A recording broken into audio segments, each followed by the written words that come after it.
Welcome to another edition of Taste Talks. We are Taste Club. What's going on, legends? We're back. We are another episode at our new home, The Nest. Now, this is situated down in Burleigh.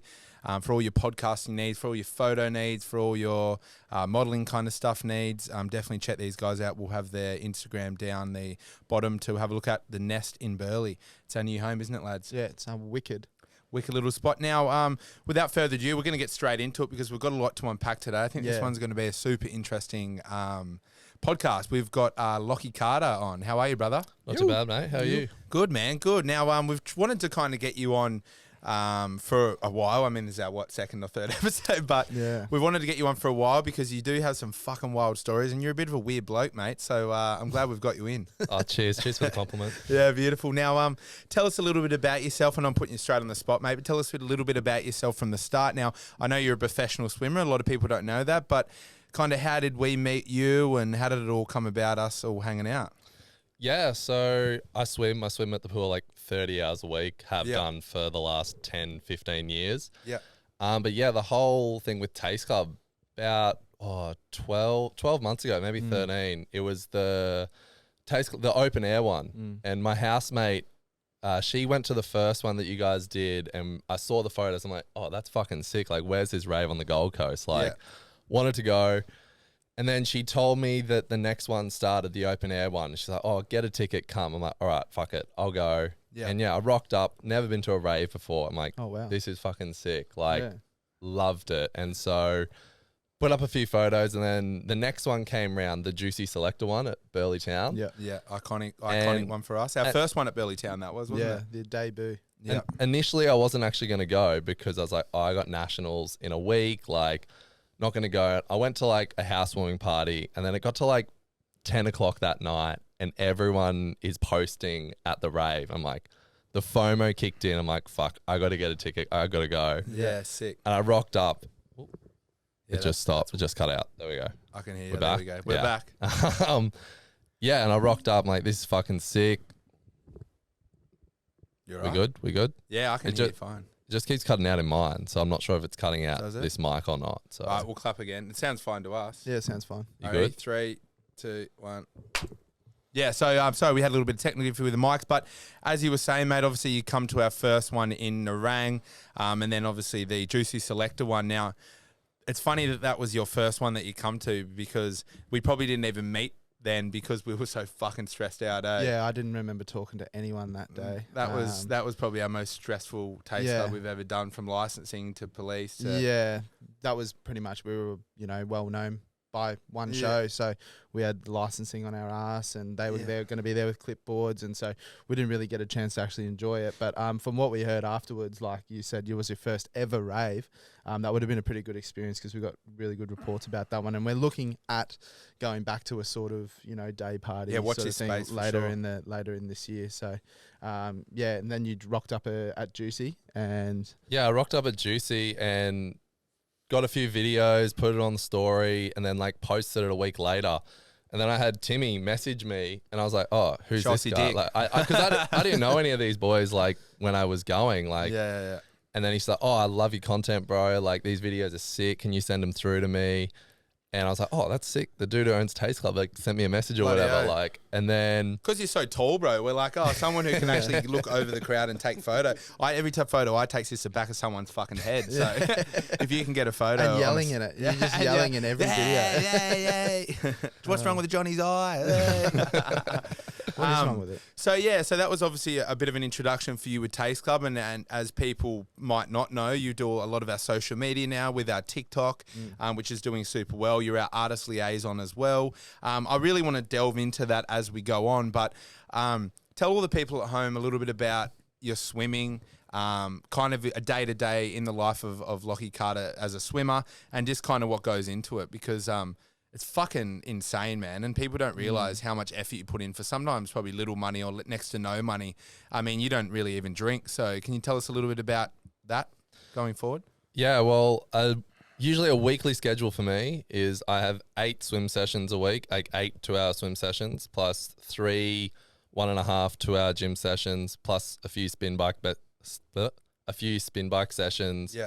stretching, activation, core, Pilates, physio, everything. Like I'm at the pool 30 hours a week. Like I'll wake up 5 o'clock pretty much every morning, bar Wednesday and Sunday, and swim, gym, then come back in the afternoon at 2 o'clock and do it all again. Hectic schedule. It kind of makes sense that you don't drink as well, because imagine being hungover having to go to the pool every day, man. That would be something you couldn't work. Imagine me with my ADHD, bro, just sitting in that pool in my thoughts, just looking at a line all day. Imagine how crazy I'd fucking you'd definitely be a 50 meter swimmer. Yeah, well, that's what you do, right? Yeah. 50 meters. 53 and 100 free are my two main events. Like there you go. anything longer, it's too long, too hard. So. Those people that do 20, 30 laps or whatever, just sitting there, I'm like, fuck, that would be boring, bro. Grant To me. Hackett. Yeah, Grand Hackett, 1500 free. Fuck that.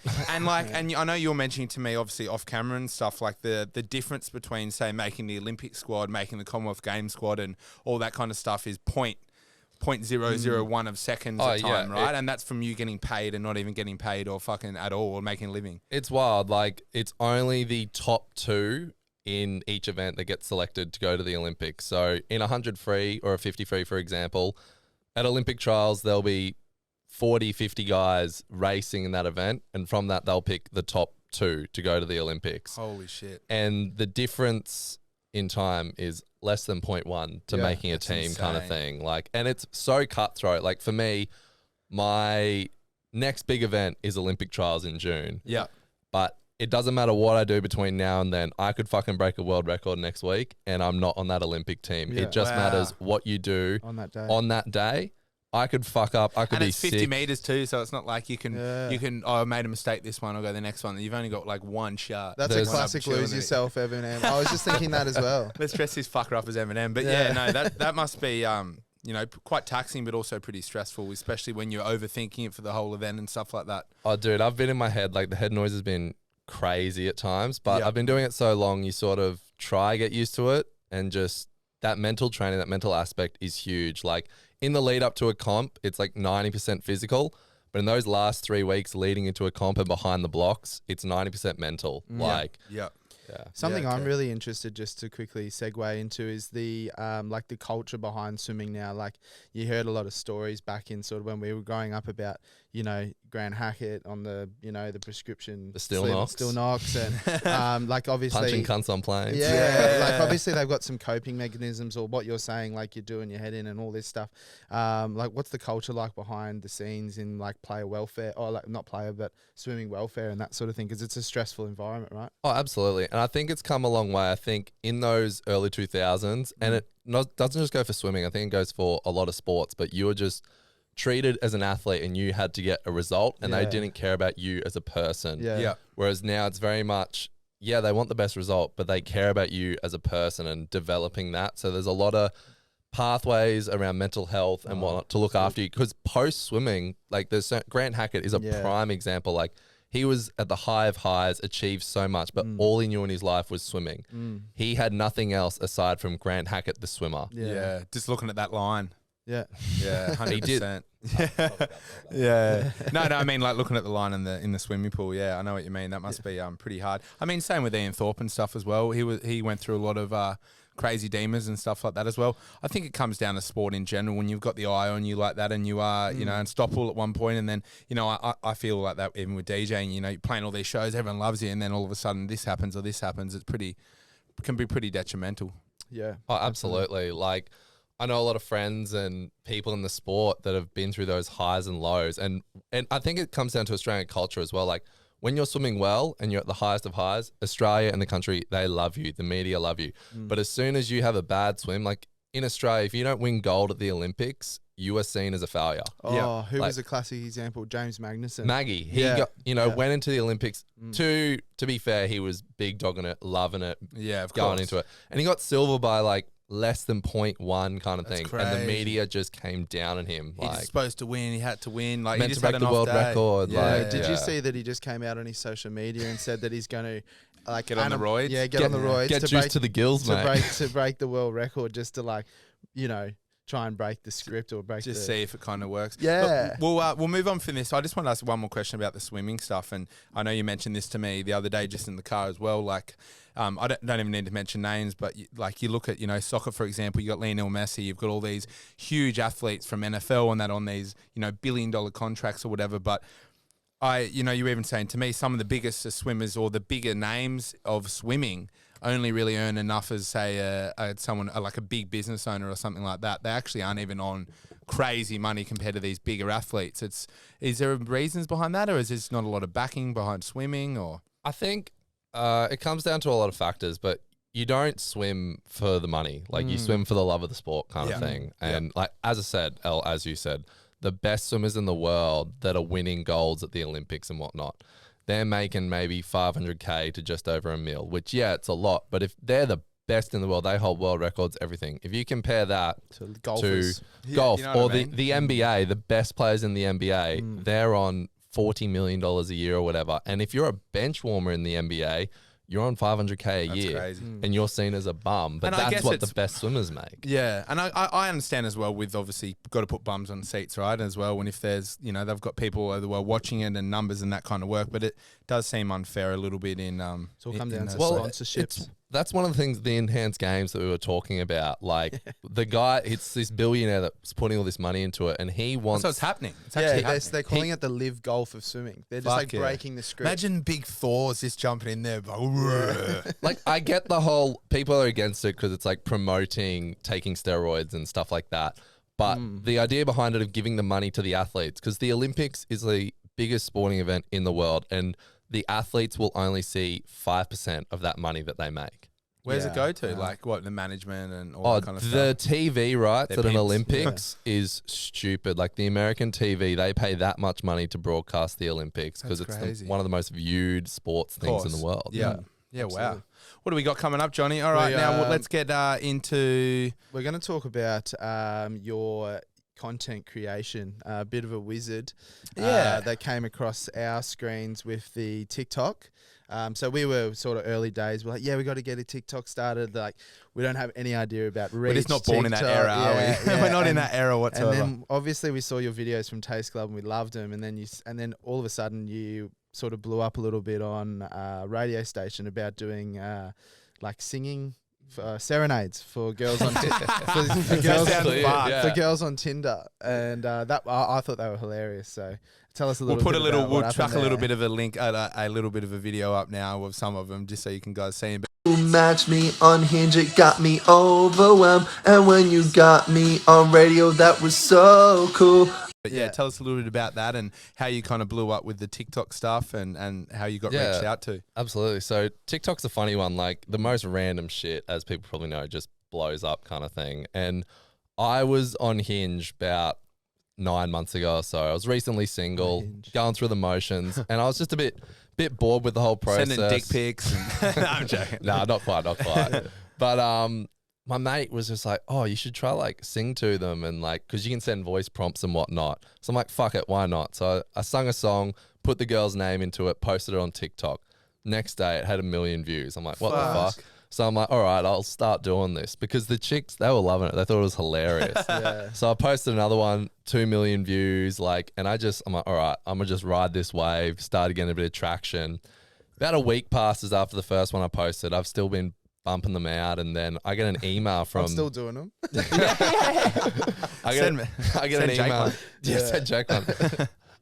I get an email from B105 in Brisbane, which is like one of the biggest radio stations in Brisbane. It's Kyle and Jackie O, isn't it? That's their station. Nah. That's Is that Kiss? Kiss or whatever. Oh, Kiss. Yeah. It's, I don't listen. Stab Abby and Matt. But I was like, oh, fuck yeah, B105 sent me an email. That's sick. And they had played my songs that I'd sung on Hinge that were posted on TikTok on the radio. What? I'm like, oh, that's epic. They're like, oh, we'd love to get you on the show next week. Sing the host a couple of songs. I'm like, okay, cool. Did that. Week later. Anyways, the producer that contacted me, she followed me on Instagram just to communicate about the interview. And when she followed me on Instagram, I'm like, oh, she's pretty hot. Like, I was kind of into it, but I didn't know how to slide in, because like, I didn't think she was keen on me or whatever. Mind you, I'm in the middle of my hoe phase. Like, I'm freshly single. So anything that's there. I fucked 3 birds. Anyways, week and a half passes, and then she finds me on Hinge, the producer.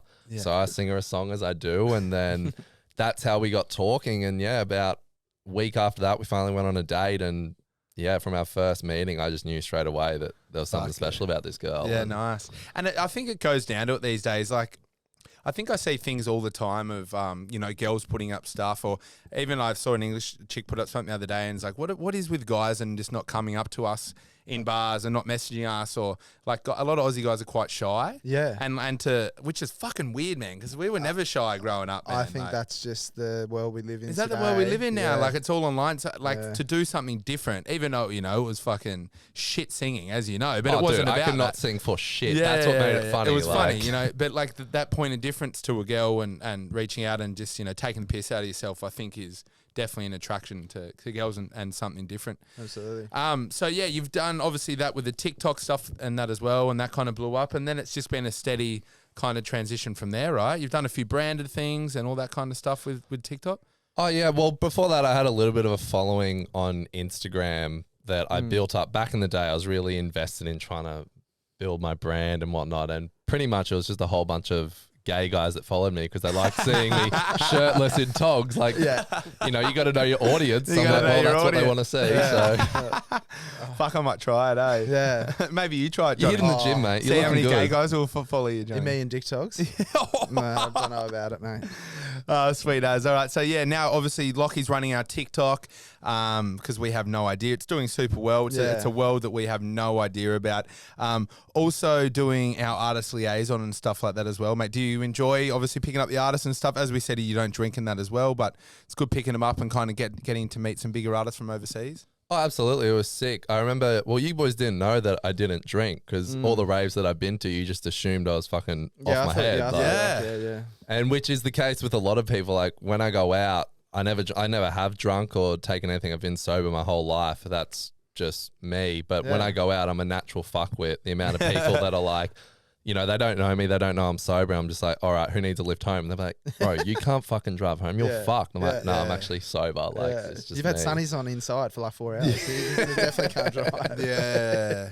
No, that's good, man. I generally say this being older, like I'll be honest, I would have been that peer pressure kind of guy back in the day. I think we all would have been, but I think the more you get older, like even now, man, like if I get on it or whatever, I'm fucked Monday, Tuesday, aren't we? Wednesday, we're hurting. So, you know, I think it's a massive cheat code to be able to go out. If you can have just as much fun, go out and party and then not feel shit when all your mates around you are just sleeping all day when you can actually go do shit, right? Oh, absolutely. Like the worst thing I wake up is I'm a little bit tired. Like that's about it kind of thing. Massive cheat code. Imagine the money we've probably spent on ripping in the last fucking 10 years. I know. Yeah. Or you can go out and get on the easy seltzers, the old the seltzer. Yeah, but that is one thing that we're leading into it that will not make you feel shit. You know, it's definitely you know, it's got water in it. Yeah. No, so this lead into our sponsors, Easy Seltzer.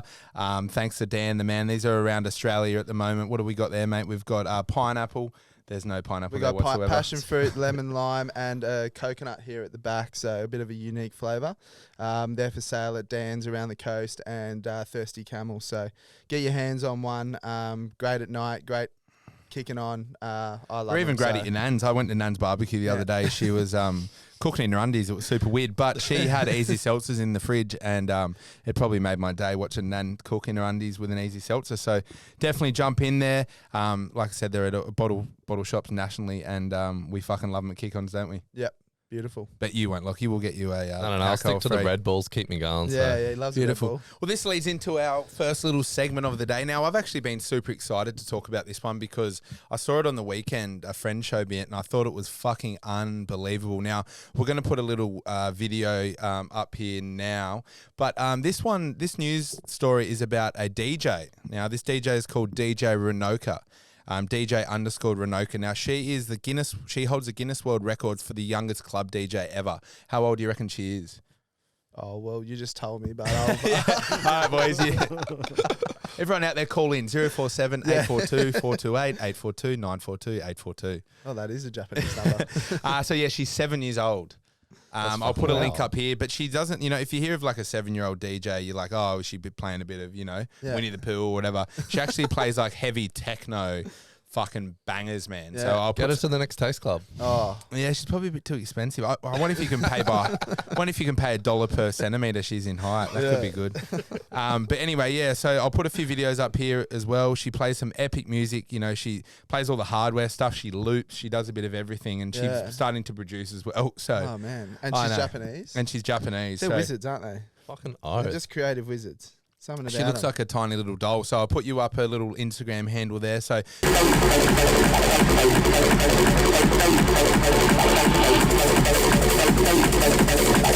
news story of the day, DJ Renoka from Japan, killing it. I hope I have kids anywhere near as talented as that, but let's be honest, it's not going to happen. All right, let's we go track of the week. Beautiful. So what we're going to do is Lockie has prepared a track for us that he's found this week, and we're going to play it out of your phone, and we'll cut it over the top for the crowd. These for are the all free audience. downloads as well. So Yeah. So I'll do a little intro to it because it's got a little bit of backstory. But when I was doing artist liaisons for the last taste, the Audent Mincy one, I was driving Audent to the venue for the night, and he wanted to play a song as we were rocking up. So he played this song, and it just fucking went off. The whole car was just fucking G'd up, ready to fucking go. Just some good drum and bass. So. yeah. All right, what do we got? What's it called? Nelly Furtado, Say It Right, The Days Bootleg, free download on SoundCloud. Beautiful, free download. We'll put a little link up there as well, so you guys can download it. Chuck it on. Let's have a little listen.